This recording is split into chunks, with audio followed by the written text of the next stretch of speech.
float. Now you're working from home, but you're also the educator. But that was very different because you didn't have that option. No. I don't know what I want to say. You didn't have that option 20, maybe even just 15 years ago. The tools weren't there No. to allow students to be at home and still continue their education. So I think in some regards, I hadn't given thought to that before, but then in some regards, I think the technology has then elongated it, because I think that maybe it would have just Oh, shut down, un close it fregazo, down, like it would have been done. y luego, boom, se acabó, and whoever's getting it is getting it, and we're just hunkering down. And this is Yeah. serious because kids need to go to school because there's Yeah. no learning happening. Yeah. And maybe it would have, I don't, yeah, maybe it would have been No, over. that's true, dude. I think they would have shut Hmm. everything down. Like, what did you do for middle school? There's a pandemic, so I just kind of skipped it, and I just went straight See, into high school because see, but we then did you and nothing. like everybody else, you know what I mean? Like it would Yeah, have been like yeah, of course. it would have been an entire generation like that, you know. And Which Is it? Do you makes know your me fractions? think of what I happened don't know. 100, yeah, yeah, 100 years ago with the Spanish flu. I don't know Don't what, know. because I understand it was for several years, right. maybe two. I didn't look into the details, and so for me, there was conversation around these students that were going through it. Did they loop back? Right. Did they loop back? And they're like, no, we can't just put a You can't. hole in everybody. I don't know. You gotta, like, it's just Pushing.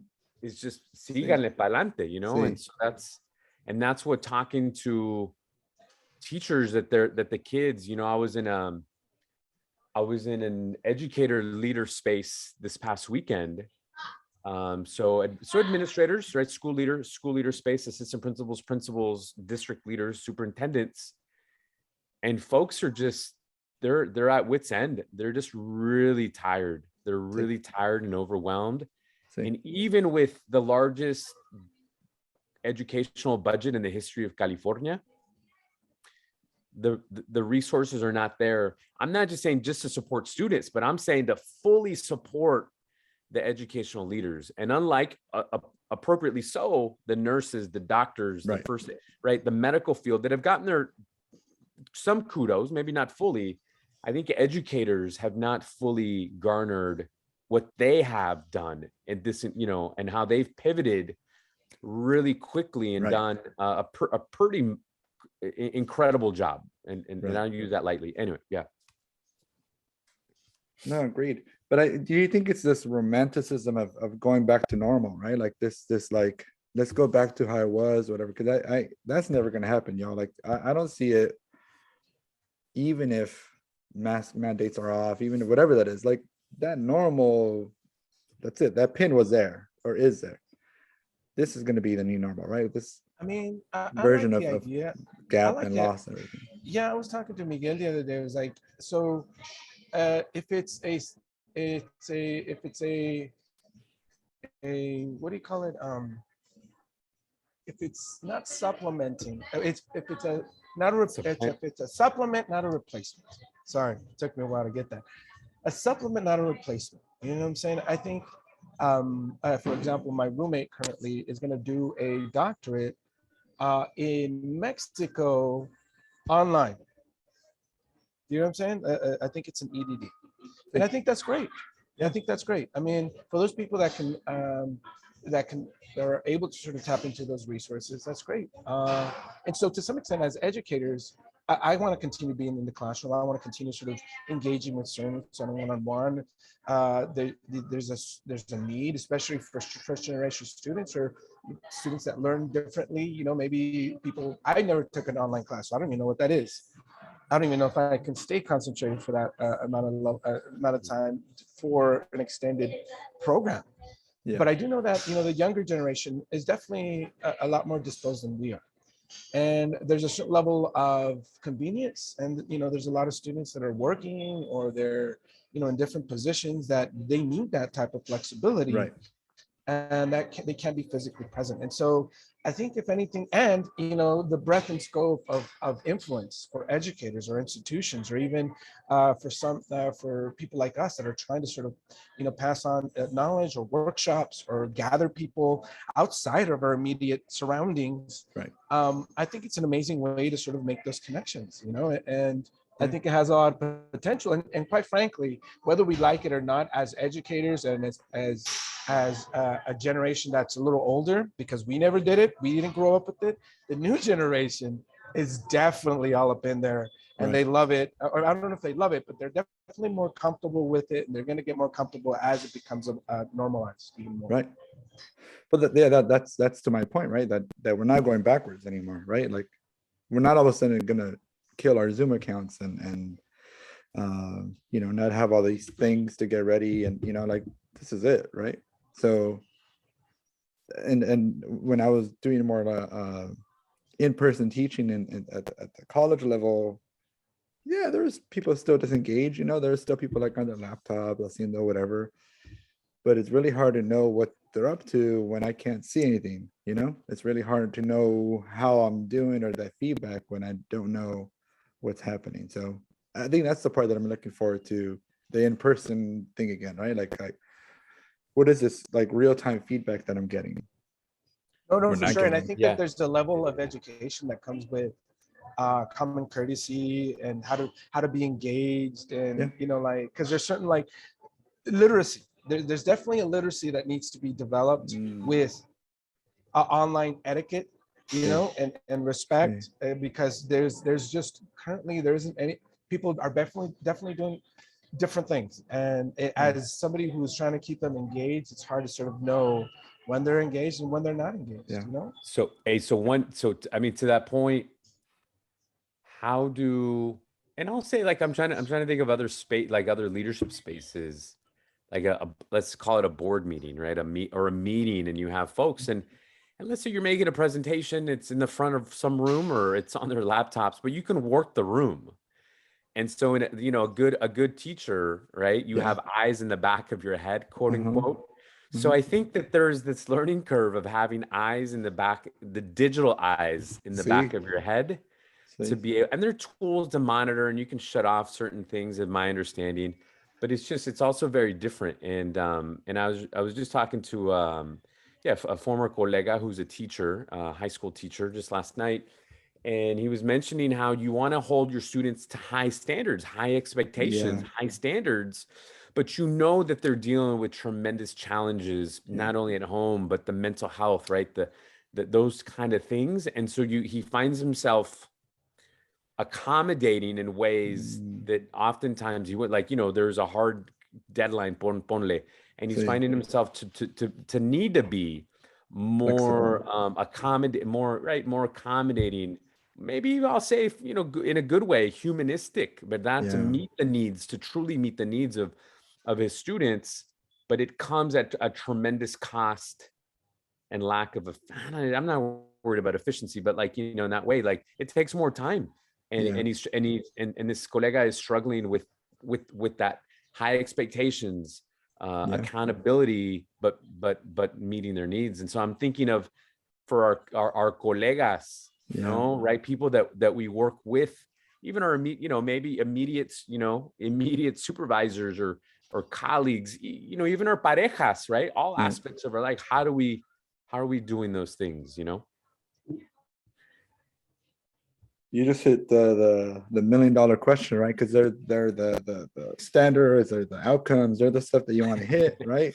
Right. And then you got your own, like, internal goals, internal outcomes, internal trauma, like all that stuff battling against each other, right? So But we shouldn't difficult. So we're thinking in a very traditional way. We're thinking about online instruction in a very traditional way. Obviously, this can be recorded, and this can be asymmetrical, and and it doesn't have to, like everybody's on a different schedule. I mean, I'm assuming I've seen people, which is not a good idea, make calls from their car, and I'm like, I'm not sure. I'm do it not sure where I often. fall on that.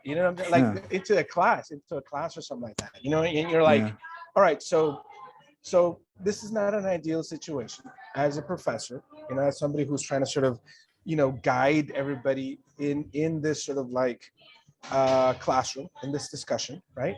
And of course, they have to participate to some extent, and that might sort of limit the level of engagement that they might have in this scenario.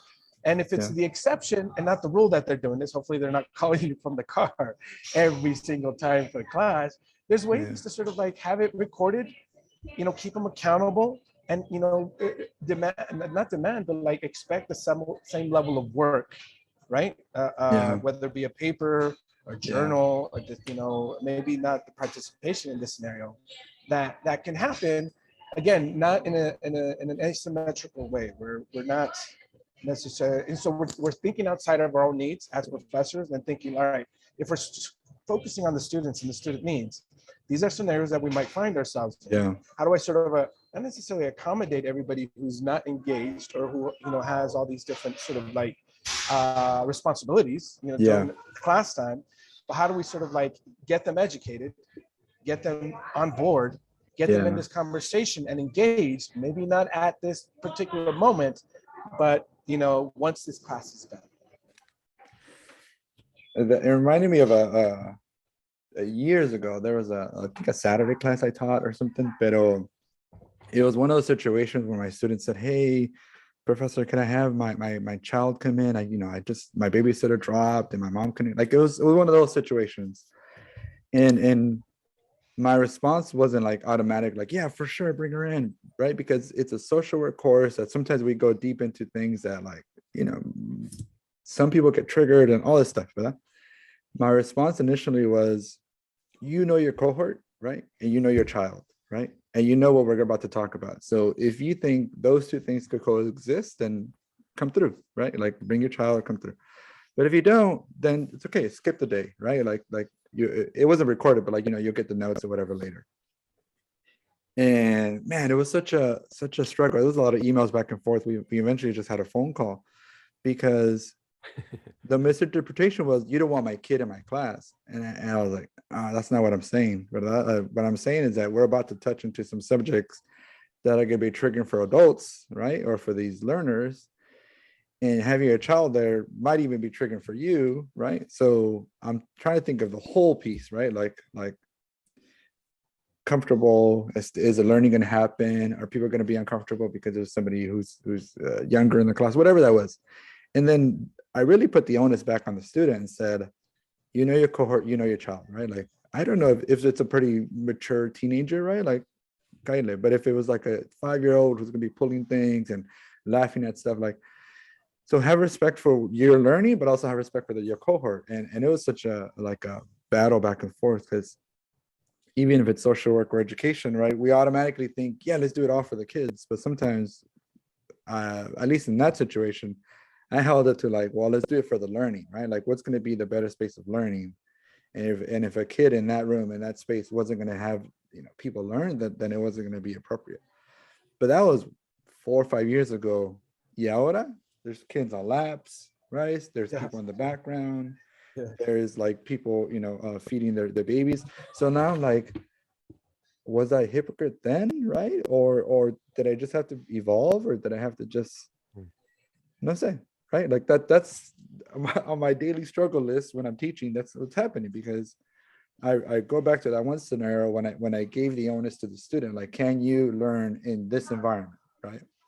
And now I put it back where, shoot, we all have to makeshift a little desk area to learn, including myself, right? Like, I don't have an extra office. I don't have this extra thing. So I had to makeshift something in our little place to make the teaching happen, to make my learning environment happen, Well, it's in that relationship, and this is what I mean. I'm more and more disliking email, more and more like, man, I just more and more dislike email, and the over reliance on text, and it's like, pick up the phone, because it's so hard to communicate these complex ideas, right, of what they're reading, and when I interpret, like, you're reflecting now.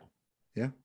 Right. And this is as somebody who is taught, right, at the college level, right, who's earned a doctorate, Dr. Ortiz, and you're reflecting on, shoot, several years, because of now your new experience, our experience in this context. But at that point, it sounded like to me like you were engaging with. You didn't make a call as No. as the unilateral professor. Mhm. You were trying to engage, an element. You were trying to engage the student Yeah. in reflection. But let me offer a reflexión to you, Yeah. not because I have the answer or I'm the shot caller or the decision maker. Let's talk this through, right? So it's a very decentralized way Mhm. to engage, and it's Yeah. I think it's a more empowering, but it also depends on where that person was, ¿verdad? Yeah. And like, es que no sabe. No, no Dr. sabe. Ortiz no sabe. You have This kids, doesn't you know fall on what it him. is. Yeah. You know? Yeah. No, and then it was funny because she actually took the courtesy to ask y todo eso. And then a semester later, this lady didn't even ask. She just brought the kid to the class and like, orale. Like that's another way of doing it, right? Like, ask for A la forgiveness brava. after. Yeah. A la And I was brava. like, okay. Pero that particular class wasn't as intense. It was kind of more like overhead or whatever overview. So but I could imagine, right? If you're talking some sensitive stuff, or you could be talking like it just the learning. I think that's what I was focused on is the learning space in the environment. Going back to, how do we get ourselves out of our box and our traditional way of how we learn, how we should teach, or how we should empower others, and nowadays, right? Like asynchronous. I give them reflections. I call on people, even if you have the camera off. I call on you, right? Like, and expect that, right? Surprise. So Surprise. that's doable. It's like the people that Exactly. No. that sit the people that sit in the back. You're like, no, Yeah, no, exactly. no. You sit in the Same thing. back. I'm probably gonna call you first. How about Exactly. And no. And that's like, how do you like in your space, in your teaching space, right? Or your workspace, and you go to the back and you're like, cool, the image, but you're way in the back. And so like, ching, people tidy up their papers and like, Mhm. oh, see.